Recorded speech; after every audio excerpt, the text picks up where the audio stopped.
Jack the Ripper, pseudonymous unaliver of at least 5 women in or near the Whitechapel district of London's East End between August and November 1888. The case is one of the most famous unsolved mysteries of English crime. Some dozen unalivings between 1888 and 1890 to have been speculatively attributed to Jack the Ripper, but only 5 of those, all committed in 1888, were linked by police to a single unaliver. The so-called canonical 5 victims were Marion Nichols, whose body was found on August 31st, Annie Chapman found September 8th, Elizabeth Stride found September 30th, Catherine Kate Eddowes found September 30th, and Mary Jane Kelly found November 9th. According to the common assumption of the time, all the victims were street walkers and all but one of them, Kelly, was unalived while soliciting on the street. That belief was subsequently taken for granted in books about the crimes, which typically offered conjectures as to the true identity of Jack the Ripper and reported graphic details of the unaliving's age. He committed many of these books, however, were based on fraudulent claims and documents. In a radical departure from that genre, The Untold Lives of the Women Unalived by Jack the Ripper 2019, the British social historian Holly Rubenhold argued that Nichols, Chapman, and Eddowes were not street walkers, that Stride had resorted to soliciting only occasionally, during periods of desperate poverty and emotional suffering, but there is no evidence to show that she had been soliciting when she was unalived,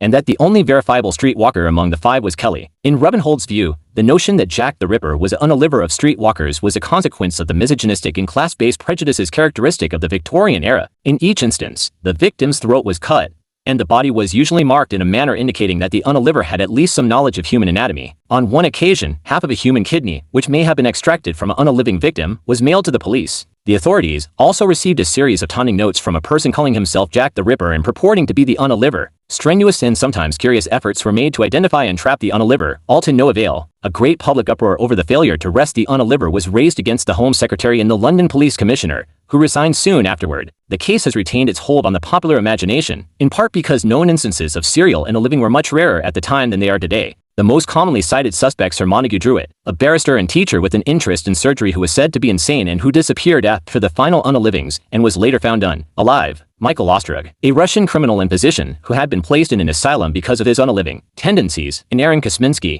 a Polish Jew and a resident of Whitechapel who was known to have a great animus toward women, particularly street walkers, and who was hospitalized in an asylum several months after the last unaliving. Several notable Londoners of the era, such as the painter Walter Sickert and the physician Sir William Gull, also have been subjects of such speculation. The unaliving sites have become the locus of a macabre tourist industry in London.